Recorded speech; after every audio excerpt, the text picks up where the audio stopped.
Hello everyone, welcome to my YouTube channel. So कैसे हैं आप सभी लोग। आप सभी को हैप्पी वसंत पंचमी। और गाइस, आज के दिन सरस्वती माता जी की पूजा होती है, तो मैं भी अभी नहा धो के आ गई हूँ, तो जा रही हूँ पूजा करने के लिए सरस्वती माँ का। और गाइस, मैं हर वसंत पंचमी को सरस्वती माता जी का पूजा ही नहीं बल्कि जो भी बुक्स वगैरह होती हैं उनका भी पूजा करती हूँ। ये थोड़ा आप लोगों को अजीब लग रहा होगा, बट हाँ, मैं करती हूँ। और वसंत पंचमी यानी कि आप सभी को पता है कि जब गॉडेस ऑफ नॉलेज हैं, तो हमको जो है नॉलेज किससे मिलता है, हमको पढ़ने लिखने से ही मिलता है, जो कि हमें बुक्स वगैरह से मिलता है, तो और टीचर वगैरह से मिलता है। तो हम क्या करेंगे कि अभी मैं अपनी पोस्ट कॉपी की भी पूजा करूँगी और माता सरस्वती की भी पूजा करूँगी। सो गाइस, आप लोग फुल व्लॉग देखिएगा। और आज तो मैं आज का शेड्यूल शेयर करने वाली हूँ कि आज मैं क्या क्या पढ़ने वाली हूँ। So let's start. गाइस, यहाँ देखिए, बिस्तर के बगल में ही मेरी कॉपी रखी हुई है। कल रात को ऐसे मैं पढ़ते पढ़ते सो गई थी, और सो के पढ़ रही थी, नींद आ गया, फिर उसके बाद मैं सो गई थी। गाइस, तो चलते हैं इसको लेके। तो गाइस, मेरा पूजा हो चुका है, और पूजा करते हुए मैंने वीडियो नहीं बनाया क्योंकि बहुत डिस्टर्बेंस होता है उस टाइम, तो इसलिए मैं पूजा कर चुकी। और यहाँ पे देखिए, यहाँ पे मैंने कॉपी भी रख दिया है माता सरस्वती के बगल में, तो कॉपी का भी मैंने पूजा किया, क्योंकि गाइस ऐसा होता है ना कि आज वसंत पंचमी, तो आप कॉपी बुक की भी पूजा की जाती है, तो मैंने किया। और ये रहा मेरा मंदिर, देखिए, ये हमारे घर का मंदिर है। सो गाइस, पूजा तो हो चुकी है। अब थोड़े टाइम तक, बस कुछ टाइम तक मैं मेडिटेशन करूँगी। सो गाइस, इतनी ज़्यादा ठंड लग रही थी, क्या ही बताऊँ, तो मैंने जैकेट पहन लिया है। और अभी मैं पूजा करके आ गई हूँ, तो अभी करेंगे ब्रेकफास्ट और देखते कि हमारे ब्रेकफास्ट में क्या है। सो गाइस, ब्रेकफास्ट में है ये पास्ता, जो कि मम्मी ने बनाया हुआ है। और गाइस, नहा के आती हूँ ना, तो मेरा चाय और नाश्ता रेडी रहता है यहाँ पे। तो जब मैं विलेज में रहती हूँ तो मुझे बहुत आराम रहता है, बेड पे बैठे बैठे सब चीज़ें मिल जाती हैं। यहाँ तक गाइस, मेरा कपड़ा वगैरह सब रखा जाता है, तब मैं जाके नहाती हूँ। गर्म पानी रखा जाएगा, फिर मैं नहाती हूँ। और यहाँ पे देखिए, यहाँ पे चाय रहा, तो नाश्ते में है ये पास्ता और चाय। तो अभी नाश्ता करेंगे, उसके बाद जो है अपना स्टडी स्टार्ट करते हैं।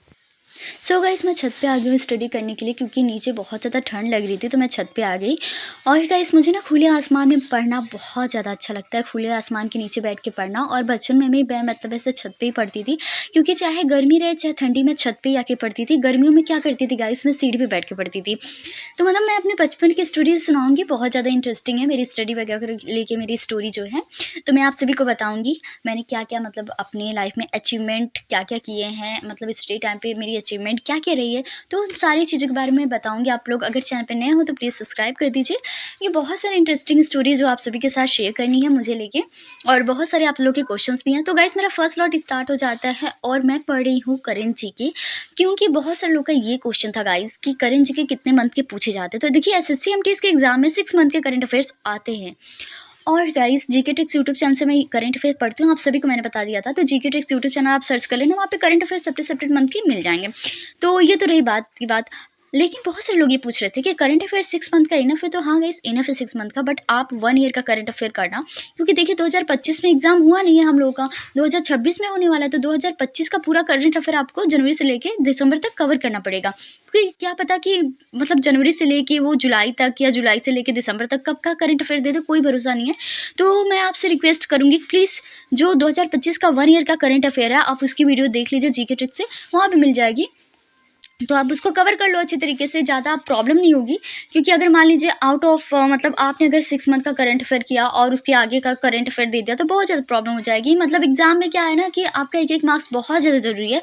और एमटीएस में तो एक क्वेश्चन करेक्ट करते हो तो उसके आपको 3 नंबर मिल जाएंगे। तो इसीलिए गाइस कह रही हूँ कि 1 ईयर का आप करंट अफेयर अच्छे तरीके से कर लो, ज़्यादा प्रॉब्लम नहीं होगी। आपको नोट्स वगैरह भी लास्ट टाइम पे नहीं बनाना है, क्योंकि अभी आपका एग्जाम फरवरी में होने वाला है। तो नोट्स अभी लास्ट टाइम पे मत बनाइए, आप यूट्यूब वीडियो देख देख के लर्न कर लीजिए, ज़्यादा टाइम नहीं लगेगा। बचपन में तो आप लर्न करते थे ना, तो उसी तरीके से आपको लर्न करना है, अच्छी तरीके से लर्न करना है करंट अफेयर, और ज़्यादा टाइम नहीं लगेगा गाइस, आपको याद हो जाएगा।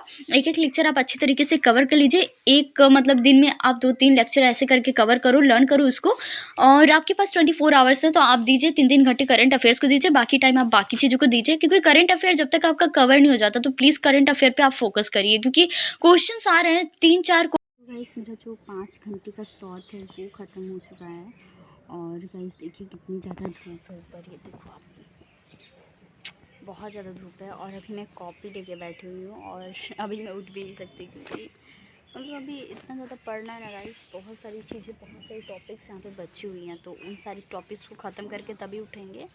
और उसके बाद आपसे बेसिक मिलते हैं।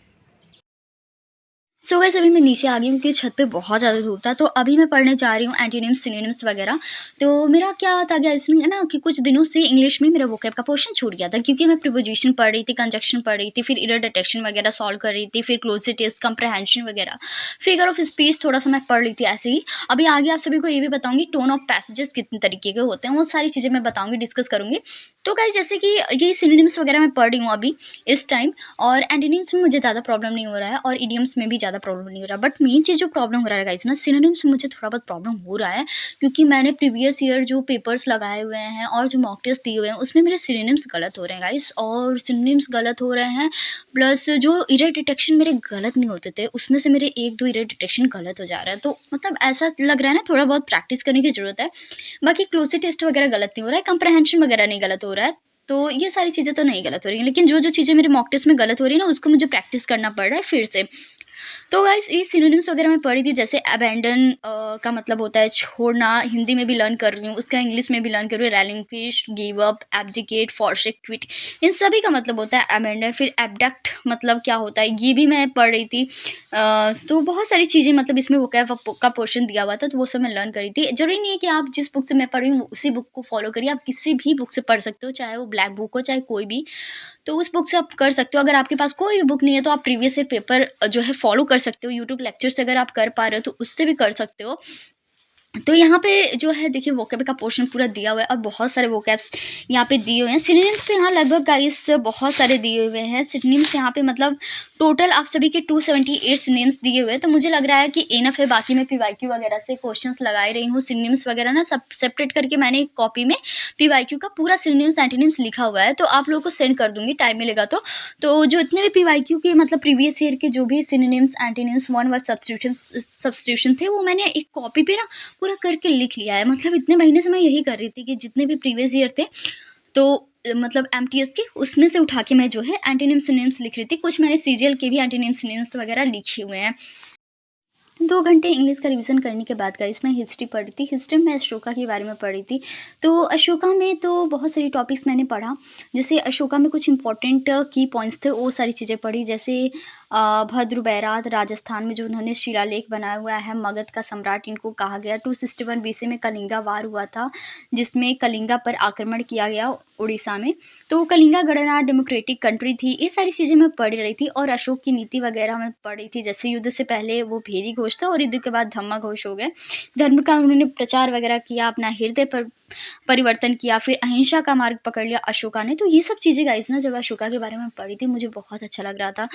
तो मतलब ये देख रही थी कि कैसे कोई इंसान चेंज हो जाता है, ये युद्ध के बाद, एक वॉर के बाद ऐसा अशोका के ऊपर इम्पैक्ट कर पड़ता है, अशोका के दिमाग पे ऐसा इम्पैक्ट पड़ता है कि वो धम्म घोष अपना लेते हैं, अहिंसा अपना लेते हैं, धर्म का प्रचार करते हैं।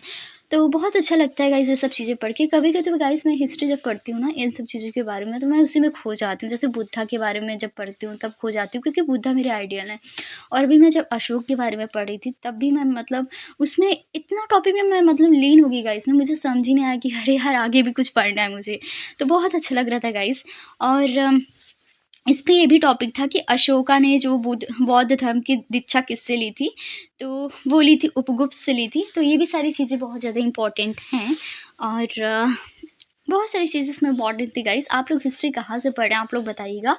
और हिस्ट्री बहुत ज़्यादा इम्पॉर्टेंट है। नेक्स्ट मैंने जो है इकोनॉमिक पढ़ा, इसको ख़त्म करने के बाद, इसका रिवीजन ख़त्म करने के बाद इकोनॉमी में मैंने बहुत सारी इंपॉर्टेंट चीज़ें लिखी हुई थी, जैसे बजट डिफिसिट, फिजिकल डिफिसिट, क्योंकि इसके फॉर्मूलाज वगैरह ना गाइस बहुत सारी चीज़ों में पूछे गए हैं, तो इसलिए मैंने इसको लिख लिया था। और इकोनॉमी एक ऐसा सब्जेक्ट है गाइस, इकोनॉमी और हिस्ट्री, जिसको मैंने बहुत अच्छे से पढ़ा है, क्योंकि आप सभी को मैंने पहले ही बताया कि मैं इकोनॉमिक और हिस्ट्री बहुत अच्छे से पढ़ी हूँ।